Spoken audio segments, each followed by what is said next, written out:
Ladies and gentlemen, boys and girls, it is League Unlocked. We are back. It is Eric, and it is Mark, and it is the final. I know I said it last time, but this is actually the final global power rankings we're doing for spring 2021. There's one more chance to get another power rankings, and that's because the LPL that's a forever playoff type of situation when you've got a season in a season. Exactly. So that one's a little bit different, but aside from the LPL, we got everybody sorted out from their spring champions and everything else. That's why this is the final of the spring power rankings. Yeah, and I mean, you can talk about doing an MSI one. Technically, that still kind of counts as spring, but we're not going to be doing 20 teams if we do an MSI power ranking. So the last time we were doing 20-1, and obviously the bottom half of these rankings are a little tricky because most of the teams, well, they didn't play. There's not many teams left in playoffs, so that number 20 spot is where we always start. No one's getting booted this week because, again, they didn't really play. Schalke's staying there in at number 20. The big move is kind of Hanwha moving down. I know Hanwha didn't play at all, but really they're just swapping spots with Team Liquid, and the reason for Team Liquid climbing is because they had a sub, Mark. They had a substitute jungler in Armeo, and they beat TSM in somewhat convincing fashion and put Cloud9 to the absolute limits. So despite they didn't win the split, still feel like Team Liquid deserved to climb this week. Watching both of their series this past weekend for the LCS mid-season showdown event in the outside venue and everything that comes with it, Team Liquid did more than enough for myself and yourself to make them in this spot, make that jump in the power rankings. What you saw from them, the positives, you mentioned it, the situation around having Armeo step in for Santorin and how the squad performed, all the positives that you want to be talking about with Team Liquid.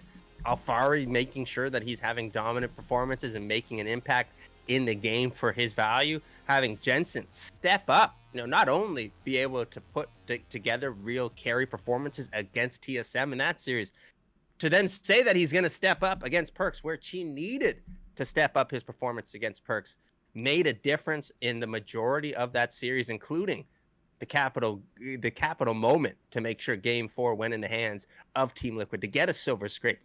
You have to give Team Liquid credit for what went on this weekend. Yeah, and obviously we've talked about Alfari playing, one of the best overall splits we've seen, not just a top laner, anyone have in the LCS. And with Santorin, when he's back with the squad for summer, this is still looking like the second best team in North America and should be a second squad that hopefully you have some, at least, faith of being competitive when it comes to international events. They're just ahead of PSG and GAM, who we've kind of talked about as a group as these minor regions. And PSG didn't even play. They got a bye right through to semifinals after winning that first round.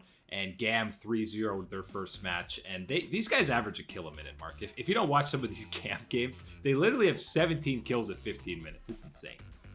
Hey, the game doesn't stop, my man. You got to find ways to pick up that gold, pick up those advantages, and that's the way the Gigabyte Marines like to play. Having these two at this spot in the power rankings and just holding steady, as you said, is partly due to not playing games right now and waiting for their opportunity in playoffs. They've done all they can do in their region, basically. Exactly, and that's really the point. Full expectations, and I know that can be dangerous at some points, but full expectations for them to both take care of their business in their regions, make sure they're going for MSI, and that's really the point. That's where they're going to be able to prove themselves even further, test themselves some more, is against that international competition, against those international champions.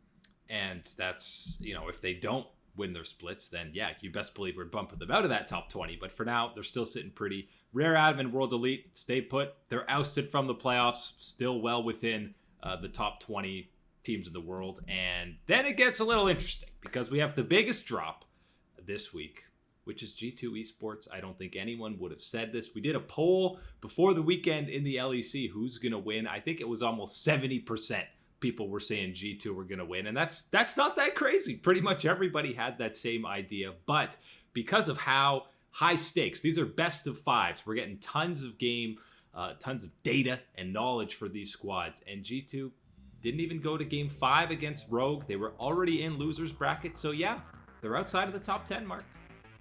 I think that's the major thing that needs to be realized for some people when we're talking about how, when you're realizing how much we've hyped up and talked about G2 and the situation, the power that they should have and how they should be considered internationally, to then drop them down like this. As you said, losers bracket. That's the situation that we're in. This is a zone where there was no room for error. You had already made an error. We had already talked about that in the previous weeks of the power rankings and what that meant and what they had to do to then take care of business in this lower bracket. And the teams that they would be going against are no pushovers anymore in the LEC. As we talked when we were talking about the Mad Lions winning, Rogue being there, this has been a journey the past couple of years of having a team like G2 be as dominant as they are, helping to sharpen up the rest of the region. You see their strength now, and unfortunately for G2 fans, that's the reason it bites G2 in the butt and helps knock them down to this spot. And despite the big drop for them, the loss in the head-to-head to Rogue, we still have them neck and neck in these rankings. Rogue, even though losing to Mad Lions, they still moved up because of that win against G2, and you have to slot them ahead because of that head-to-head 3-1 series win. But, if they played again, I feel like it could still go either way. Rogue and G2 are still incredibly close for me. Yeah, absolutely. The two that, you have the most faith in putting in that type of situation for the European region, even with the positives that we've seen from the Mad Lions, and sure, that can possibly change and keep growing if they have a strong performance at MSI. But really, you're right. It is expecting G2. It's expecting Rogue and what they provided for us. And unfortunately for the G2 fan base, it's Rogue that got the better of you at the end of the day in this spring split run. Yeah, and I don't know how high would have climbed Rogue up a lot. Obviously, if they had held on to beat Mad Lions, there were so many positive things to talk about their overall playoff run, especially the bounce back from their first match against Mad Lions, where everyone, oh, here we go, Rogue chokes again when playoffs roll around. Glad that narrative, well, I guess that narrative's not there because they blew a 2-0 series lead. So I guess that narrative carries on till summer. It got delayed. It's okay. At least it's in the finals this time and not an early playoff exit for them. So the two EU squads, and then we still have Suning. They go out of the top 10, but they're in at number 11. And let's just, it's time for our weekly talk about the depth of the LPL, that you have Rogue, who went to 5 games in the finals, and Suning, who was eliminated, feels like 3 weeks ago. If you put Suning head-to-head for me against Rogue or this version of G2, it'd be close. It really is kind of like looking at these top 20 lists and realizing that, where are the LPL mines? These mines just waiting in the ocean of the top 20 to sink a ship, trying to climb their way through, trying to make it through this passage to get to the other side as the top ranked team. Well, the LPL is waiting for you. And as you said, we already had them earlier. Rare Atom, WE, they're waiting in the wings. Suning. What does it mean when you have these type of teams waiting in the wings, not reaching the finals in the LPL and still being of this level of quality? It just makes you terrified for when Worlds rolls around, and you're going to probably see 4 of these teams, 4 times as many as you're going to get at MSI, whoever does, representing the LPL. The LPL, always terrifying. That's just an ongoing theme on this show. Now we're into that top 10 where there's some big movement, of course. That's what happens when you win titles. You win entire splits. First, it is T1, though. Still just hanging on to that top 10, kind of hanging out, much like Suning you can talk about, because they had all that momentum. They still deserve to be sniffing in this area. One real bad series against Gen G is obviously still, they're feeling the repercussions. Yeah, there was obviously enough from T1 in the run up to that series to keep their momentum, keep them in this type of spot of the power rankings. But you're right, any type of situation of hoping them to hold on any further, you can't be looking for you can't be getting much more value, right, in this type of list from what they accomplished, what they did, still leaving you, as you said, with that taste in your mouth, knowing of how unprepared it kind of seemed they really were for what Gen G brought on the day and how well Gen G performed. Absolutely, this is still a T1 team that you need to give the credit and the response to, having them in this spot of the power rankings. Ahead of them is where this list gets very fun, because you have Mad Lions followed by Cloud9. Mad Lions, climb. Second straight week, first the upset against G2. They have a massive climb, then the win against Rogue. It's another big climb, the highest, of course, that they've been probably ever, including 2020. Cloud9 cracks into the top 10. We said it would probably happen if they won the title. The reason Mad is a spot ahead is Team Liquid, of course. We talked about the sub-jungler, and Cloud9, they were pushed to the limit, let's say, against Team Liquid.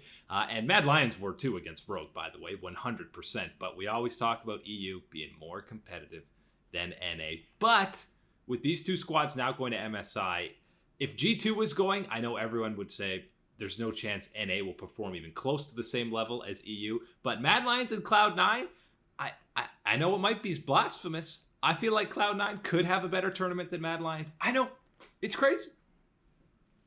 I think that's absolutely possible, but I think what is kind of crazy to me has been seeing some online reaction to having Mad Lions represent EU and kind of just like, oh man, it's over. You know, we're LPL LCK show again. You know, what is going on with this? Like, why is the confidence being thrown out the window? There's a lot of G2 fans out there. Just because it's not the G2 Samurai representing the European region, the G2 Samurai is still there. He's just wearing the Cloud9 colors. Let's remind you about that one with Perks representing Cloud9, and then talk about that with them there and what you can see from them and the idea of thinking about these teams at the midseason invitational internationally and what they can bring and why you can have confidence in a Cloud9 team being in this top 10 territory is exactly what you saw this past weekend from a lot of reasons. The bot lane, Sven, Vulcan, absolutely a bot lane that you can have confidence stacking up against the international squads that they will face off against. Perks, you might say that, sure, he'll lose to Showmaker. Everybody loses to Showmaker, guys. If you can be that next tier below, you're absolutely an incredible value and weapon for your squad. So Cloud9 is heading to this event with a lot of things going right. As you said, just the little things to think about with both of these teams. For me, with Cloud9, it's Blabber's performance. Yes, against Armeo and still got the better of him. Not nearly to the degree that you should have expected from an MVP like Blabber. Need him to be at his best for Cloud9 internationally. Armeo, and then on the Mad Lions side, Canyon. That's going to be, there's a canyon of gap, of skill gap between those two. Yeah. Tell you that, and let alone an international trophy gap in that one. When you're also looking at this situation, I talk about the Mad Lions. The one thing that I think, people might look at it negatively and might have a reason to, is the bot lane being dismantled in the finals, right? Being taken to task in the early game and the mid game phases by Hans Sama on the side of Rogue. Can't be having that happen internationally, because I don't think the international bot lanes, I don't think Beryl is going to give you that opportunity against him and Ghost in lane. Yeah, Beryl will be the one killing you, be the one soloing you. You saw Vulcan get a solo kill on Tactical thanks to the minions to close out the series against Team Liquid. Beryl will actually solo you with no minions, depending on whatever support he's on. But I think it's really unfair. I feel bad for Mad Lions because of how Worlds ended last year for them. Now everyone's going to jump on the bandwagon that, oh, great, time to choke again at an international event. Think of how much they would have learned from that, and people all of a sudden forget that they were rookies that year for the most part. And if I want to say, again, another difference maker, we were just talking about Mr. G2 Samurai and the Cloud9 jersey, Perks on the side of Cloud9 being able to make a difference, being able to stand up against the elite of the elites. And he, again, might not be a showmaker, but he's pretty damn close type of situation. If you're looking at the Mad Lions, yes, Humanoid can be that. But specifically for me, it's the change in the top side. Why you should have more confidence than you did at the last international showing. You saw it in the finals. Armut showed up big time. He had the Wukong from Worlds show up, and then he showed up big time with the Mega Gnar ultimates. That's another reason why I'd be feeling different about the Mad Lions' fates internationally this time around. Yeah, we've already seen their top laner perform internationally, and he's coming off of a fantastic series against Rogue where there was that big top gap. So the roster change is going to prove dividends, I think, immediately internationally for Mad Lions. And Cloud9, you mentioned it. There's no way we're not seeing Perks spam some G2 emotes at MSI. How could he not? Hey, you get the G2 emotes, maybe a little bit of Fnatic to rub a little bit of extra salt in the wound. Hey, You never know what Perks is going to bring That's to the the most table. important pre-planning. It's not pick ban. It's all right. This is my emote order. If this happens, bam, this one. Yeah. That's the most important thing of being a pro player, guys. Remember that. So practice that in solo queue. Ahead of those two, you have JDG, who I still feel like they'd be terrifying if they were the team going to the MSI for the LPL. They're stuck at number 7. Gen G, the top 5 run was short-lived, but they're only down 1 spot because everyone's getting 3-0'd by Damwon. So take some pride in that, Gen G. Yeah, and when we're happy about this year for Gen G, I think that says a lot of what we've seen from some of the disappointments from Gen G in the past as an organization and underachievements. To be at this spot, and yes, I know it's not a championship. I understand that. But to be here, to get the win that they did against T1, to have some of the things go their way this early in the year. Again, this is one of those situations championship points count, guys. Just saying. You can talk about with a team like G2. You need to have at least this level of performance, this level of zone to then build off of, right? This is still, yes, for G2 a little bit different, somewhat of a failure for Gen G. They want to be and expect themselves to be champions of the LCK region. They didn't get that this time, but would you rather fail here or fail in summer? Fail your progression at Worlds.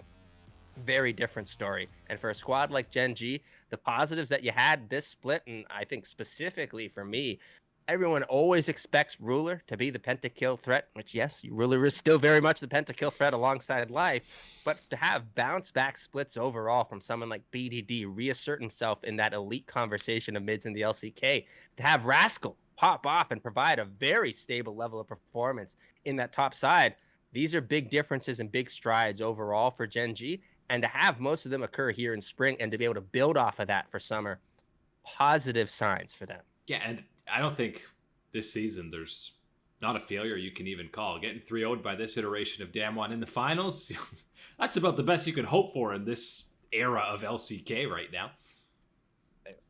With Khan playing the way he is, Coma getting over there, dude, yeah, you're gonna be taking some losses from the Damwon squad to get where you are. Not a failure in my eyes. Yeah, they're not out in the top 5 right now, but Gen G's still a team to be feared when summer is going to be rolling around.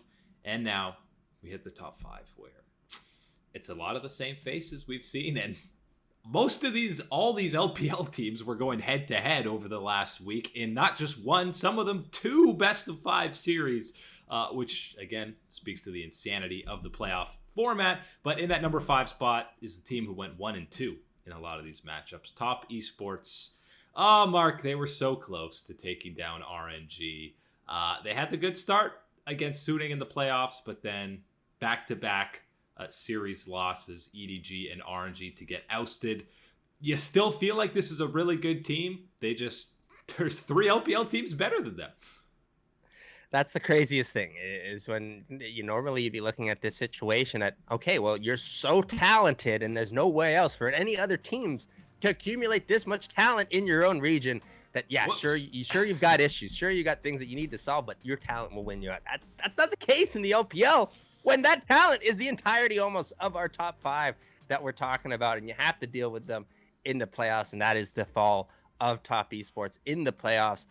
For me, again, you're looking at the individual performances. You're looking at the skills that these guys have. It's all there to, again, continue this spot, let alone reach even higher in the LPL. The problem this split absolutely, to me, was clearly the communication for top esports. The communication was not the same, or at least on the same level that we had seen in summer last year from this squad, what they wanted to do, who wanted to be aggressive, who didn't want to play aggressive, who wanted this, and that. It just wasn't on the same page for top esports at any point in time, whereas it always felt like they were competing against themselves to get to that next level, to show how good they were. We didn't see the ceilings reached, I think, for Knight, Jackie Love, or 369 throughout the split. It was one of Karsa's best individual performances, but the rest of the team wasn't quite there to match it. Ahead of them, you have EDG staying put, and RNG moving down a couple of spots. EDG, I mean, they beat TES in the head-to-head, which is why they're staying here. They lose to RNG, so RNG slightly ahead of them, but razor-thin margins between that 3-4 spot. Yeah, and really the unfortunate thing for someone like me, it's my boy. It was Flandre in the top side. That is the real difference. His performance in the top playoffs. lane power rankings look a lot different. We'll say. Yeah, absolutely. Not the performance that myself or he would be looking for in this finals.